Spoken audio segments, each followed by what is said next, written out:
Okay, unfortunately, because of the weather, we won't be meeting in person on Tuesday and Wednesday. But I want to go ahead and make a video of the computational material in section 1.2. We can always go back and fill in gaps if we need to, but doing this video will save us quite a bit of time when we have to catch up again. So again, you should be following along with your notes. I'm in section 1.2, which is called Finding Limits Graphically and Numerically. So if I write something on the board and you can't really see it that well, again, I'm really just following from the notes. Okay, so the first example says, consider the following function.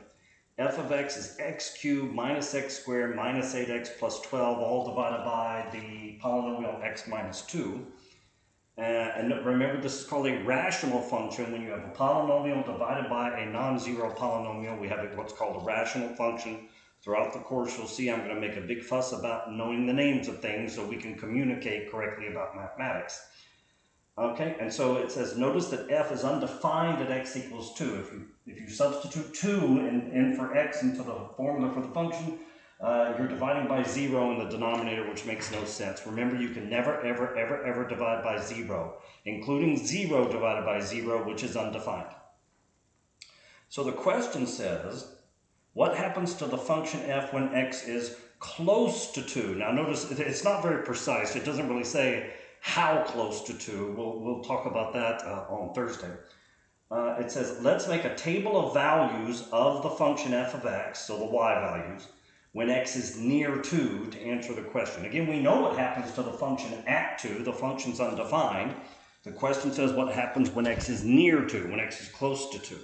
So I've already set up a table here, so this is what you should put in the blank space in your notes. So I made a table, so I labeled, these are my x values, that's going to be my f of x, my y values. And I put a line with 2 in the middle. I'm not going to plug in 2 because I know the function there is undefined. And notice on either side, I treated this like a number line. Whenever you do these tables, make sure you put your x values from low to high, from left to right. And I just picked some arbitrary numbers near 2. So 1.9, 1.99, 1.999, 2.001, 2.01, 2.1. And some people may ask, well, why didn't I just put these two numbers here? Because we want to look for a trend, okay? Just picking two numbers close to the x value in question isn't always enough. You want to see a trend. So normally I don't do 6 values. But I'm going to do 6 values as we go through this section. On an exam or something, or a quiz, I would probably only expect 4. But if you need to do more to see the pattern, then you're welcome to do more. Okay, so what we need to do is take each of these x values and substitute into this function and write down the y value here. Now, because that takes so much time, what you should do is pause the video, plug in all 6 of these values into the function, and write the y values here. So pause the video and do all that, and then come back and I'll tell you what answers I got.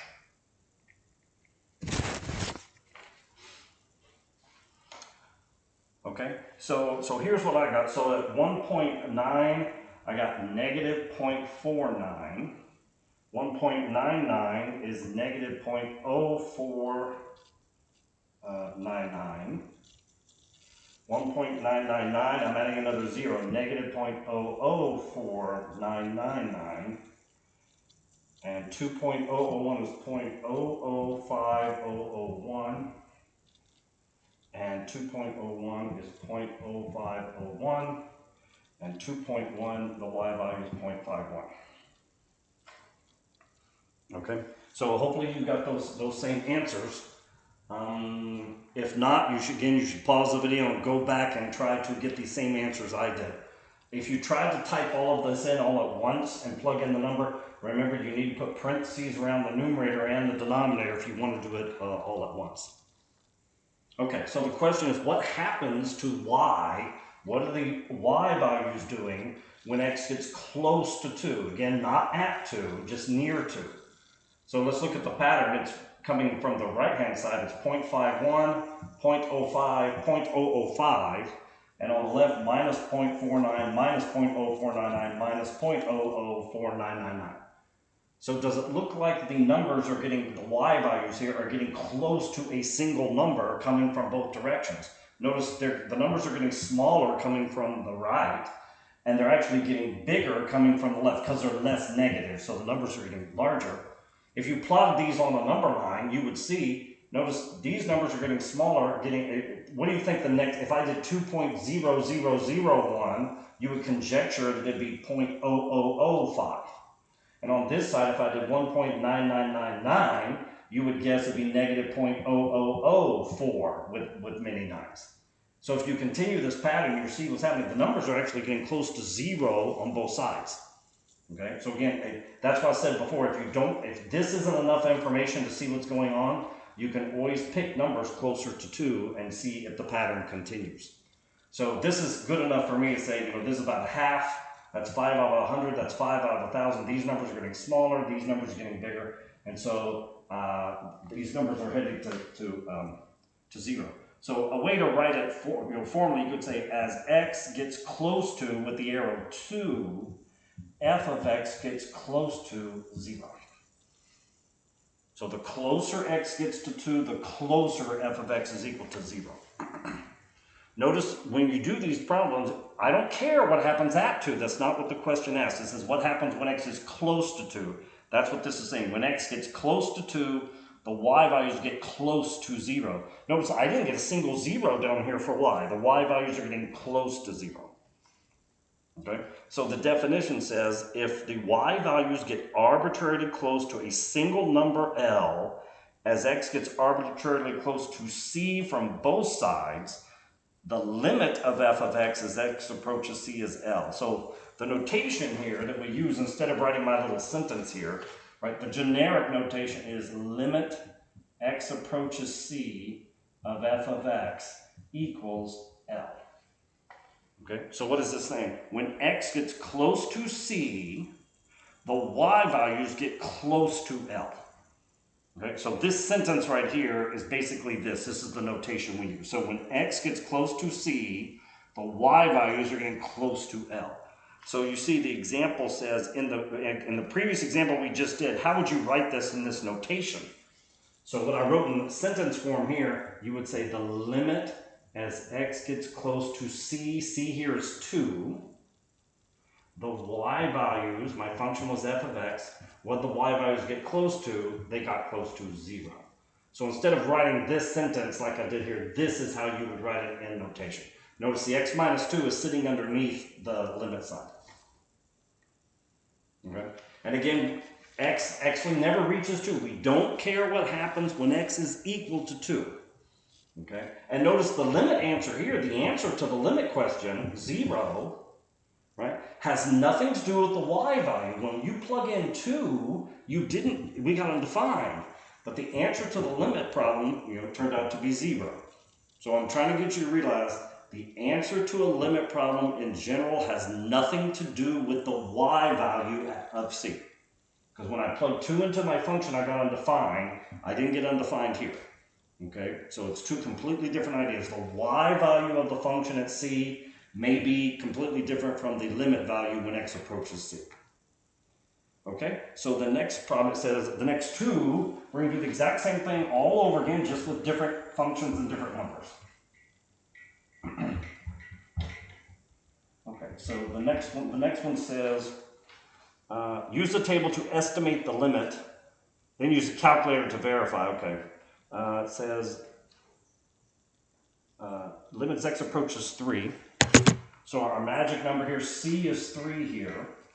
My function is 1 over x plus 1 minus 1/4 all over x minus 3. Okay.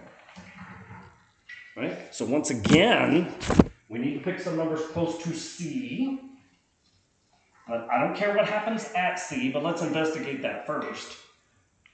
When x is equal to 3, what's happening to the function here? When x is equal to 3, my function's undefined, because if I plug 3, I'm going to be dividing by 0 again, and that's no good. Okay, so let's make a table of values when x is close to 3.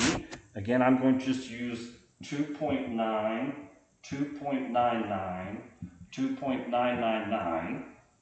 And on the other side, do some symmetry here. So 3.001, 3.01, and 3.1. Okay, so again, make these as like a number line, smallest number to largest number. And I pick numbers to the left of 3 and numbers to the right of 3 on the number line. So again, now pause the video, take each of these numbers, plug into this function, and then write down the y values. And then turn the video back on and I'll tell you what I got.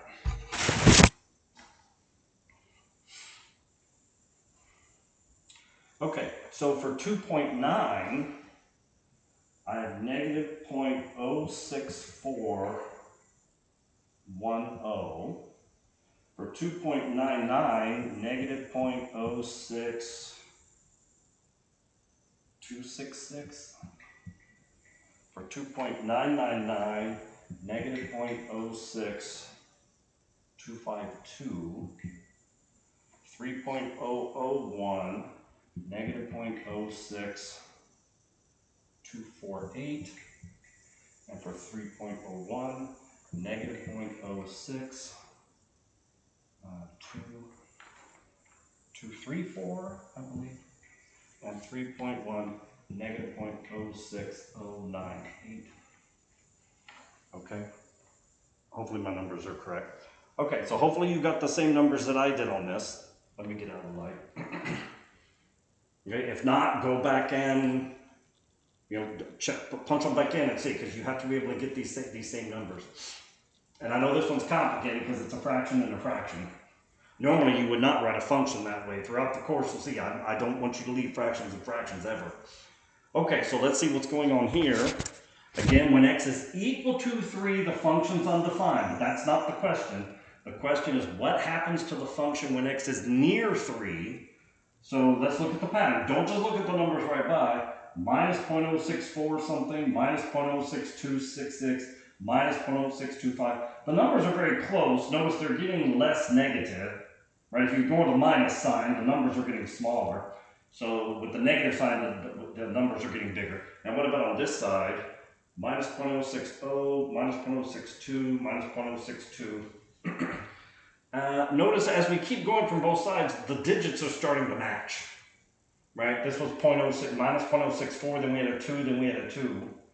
And over here we had an O, and then a 2, 3, and then a 2, 4. Notice these two, they seem to be approaching the same number. Okay, before they both were approaching 0, but notice these are negative on both sides. And these numbers are very close to each other.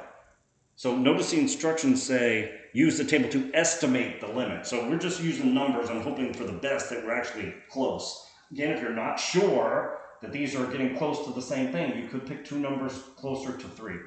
But based upon this, I would say the limit as x approaches 3 of my function f of x.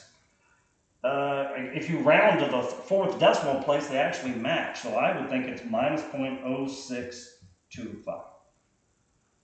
Frankly, on a quiz or a test, if you put this number or you put this number, or say you took the average of the two, that would be a reasonable estimate. I wouldn't be that picky about it. But if you round to the 4th decimal place on both of these, you get the same thing. Okay, so that's that one. The next one, same sort of thing. Limit as x approaches 0 of sine x over x. So we have our first example with trig. Now here, x is getting close to 0. So we need to pick some numbers close to 0 on both sides. So 0.001, 0.01, 0.1. And on the other side, we'll just take the negatives. Again, make sure the numbers are like on the number line from left to right, smallest to largest. Now, something you need to be careful of here, in calculus, whenever we do trigonometry, we're always using radian measure, not degrees. So when you plug these numbers into your function here, you need to make sure that your calculator is in radian mode, not degree mode. Okay, so once again, pause the video, plug all of these x values into this function, again, not 0, and write down the y values you get. Make sure your calculator is in radian mode.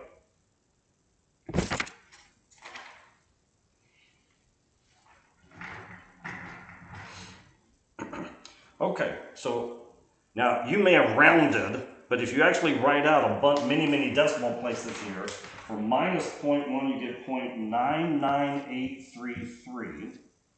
For negative 0.01 you get 0.9999833.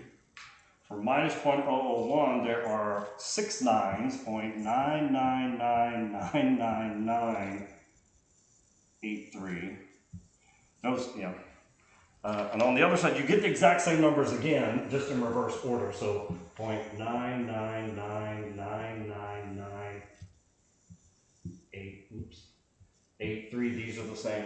And then those are the same, 0.9999833, and then 0.99833. So we actually have symmetry for the y values. Okay, so then the question says, what's the limit as x approaches 0 of sine x over x? Okay, so again, look at the trend. 0.9, going from right to left, 0.998, 0.9999, 8.9999998. So the numbers are getting larger, and same thing on this side, right? The numbers are getting larger. And again, if you said, what happens if I had to pick numbers closer to 0 here? My guess is I would have gotten even more 9s. So it looks to me that these numbers are getting closer and closer to 1. So, and that is the answer. When x approaches 0, that function is getting closer and closer to 1. Notice in the 3 tables we have done so far, we see that we got an answer to the limit, but the function was undefined at the c value, okay? So when x approaches c, all 3 examples, we got an answer to the limit question, but the function was undefined at c. Again, the answer to the limit problem in general has nothing to do with the value of the function at c. Okay, that's an important concept in this section. Okay, so we have a few more tables to go. The next 2 I think we can do together, because they're not hard to do. I was having you pause the video number 1 so you could practice plugging in on your own, and number 2 so this video wouldn't have to be so long. Now both of these next ones, it says use the table to find the limit as x approaches -2. Okay, so my c value is -2, so I can use the same x values on the next 2 problems. So if I go a little bit to the left of -2, so -2.1, -2.01, -2.001. And if I do symmetry on the right, a number a little bit bigger than -2 is -1.999, -1.99, and -1.9. Again, make sure when you pick your values, they're actually close to that number. Close-ish, again, whatever close means. And what's my function here? Okay, so remember from pre-calculus, this is called a piecewise function. It's one function written in 2 pieces. And this if x is not equal to -2, if f is -2. So there's our function. It's called a piecewise function because it's one function written in 2 pieces. And remember how the piecewise functions work, right? If you want to plug in a value for x, like if I said, let's let x be 100, what do? Well, is x equal to -2 or is x not equal to -2? X is, I said it was 100, so I use this line, I'd plug the 100 in for x here. What if x is equal to -2? You don't use this line. If x is -2, you plug into the function, you get 4. Okay? But again, we don't care what happens at -2. So this 4 has nothing to do with anything in this problem. Now this is one we can do very quickly. You don't really need the calculator here. Notice I'm plugging in these 6 numbers. None of them are -2, so I'm going to use the top line to plug in. So I'm just going to take every x value here and do what? Subtract 1 from it. Again, I'm not using the second line because x is never -2 here. So if I subtract 1 from every single one of these, I get -3.1, -3.01, -3.001. Subtract 1 from each of these, -2.999, -2.99, -2.9. And so the question is, when x approaches -2, what are the y values getting closer and closer to? -2.9, -2.99, -2.999. If you picked a number even closer here, My guess is if I followed the same pattern, it'd be negative 2.9999. On this side, same sort of situation. If I picked a number closer, negative 3.0001. So you can see if you keep going, it looks like the numbers are getting close to negative 3. Okay, now the instructions here say use a graph and sketch the graph to verify. We'll do that together when we meet each other on Thursday. You'll just have to remind me what we skipped. I'm just focusing on the tables for now. Okay, and then the next question, same thing. So it says when x approaches 2, so I can use the exact same table, at least the x values I just did. But this function is different. It's it's x plus 2 divided by the absolute value of x plus 2. Okay? Notice this function, when I plug in negative 2, I get 0 in the denominator. This one's undefined. Notice in the previous example, the function was defined at negative 2, right? The y value turned out to be 4. But the limit value was different from the y value. Again, the answer to a limit problem in general has nothing to do with the y value at c. And this is going to be the case, well, when you plug in negative 2 here, you do get 0 in the denominator. So the function's undefined. Now, what if we plug any of these numbers into this function? Again, this looks very complicated, but if you think about it, it's not very hard. Let's plug in these numbers. If I plug in negative 1.999 into my function, I get 2 minus 1.999, which is 0.001. And that's going to be divided by the absolute value of 0.001. So I have 0.001 divided by 0.001, which is 1. Right? What if I do the negative 1.99? Minus 1.99 plus 2 is 0.01 divided by 0.01. You're going to get a 1. And same thing here. So and this is true, if I plug any number smaller than negative 2, the numerator will be positive. Did I say that right? If I plug in any number larger than negative 2, the numerator will be positive, that will be positive, and the exact same thing, so you'll get a 1. Now what if we plug a number on the left, to the left of negative 2? If I plug in negative 2.1, you add 2 to that, you're going to get negative 0.1. Then you're going to have the absolute value of negative 0.1. So you'll have negative 0.1 divided by 0.1, and you're going to get a minus 1. Do you see, I mean, the numerator, and what's the only possible difference between numerator and denominator? If x plus 2 is positive, you're going to have x plus 2 over x plus 2, you're going to get a 1. If x plus 2 is negative, you're going to have that negative number up here, you'll have the positive number down here, and you're going to divide and get negative 1. Okay, so our table is not very hard. So we have all negative ones here, we have all positive ones here. So the question is, what is the limit as x approaches negative 2 of this function? Well, what's the trend? 1, 1, 1. If I plug any other numbers up here, you're going to get 1, 1, 1, 1, 1, 1, 1. Over here, if I add many more numbers, I'm going to get minus 1, minus 1, minus 1, minus 1, minus 1. So what's the limit? Well, remember, the definition of limit on the first page said, if f of x becomes arbitrarily close to a single number L as x gets close to c from both sides. From this side, they're getting close to 1. They're actually equal to 1.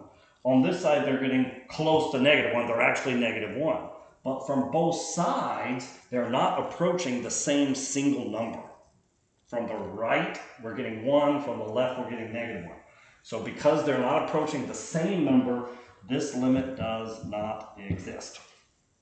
I'll just write D in it. Okay? So, yes, coming from this side, they're all minus 1. From this side, they're all 1, but they're not approaching the same number. The example we did a little while ago with that minus 0.06, they were approaching the same number from both sides, and here they're not. So here the limit doesn't exist.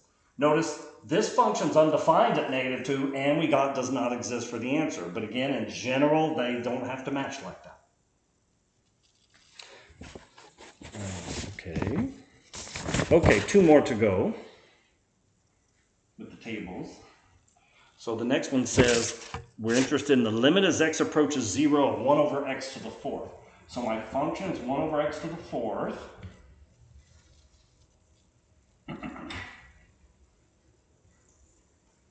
and we're getting close to, x is getting close to 0. And that's going to be the case on the next example as well. So I can use the same x values on both. So what's close to 0? Negative 0.001, negative 0.01, negative 0.1.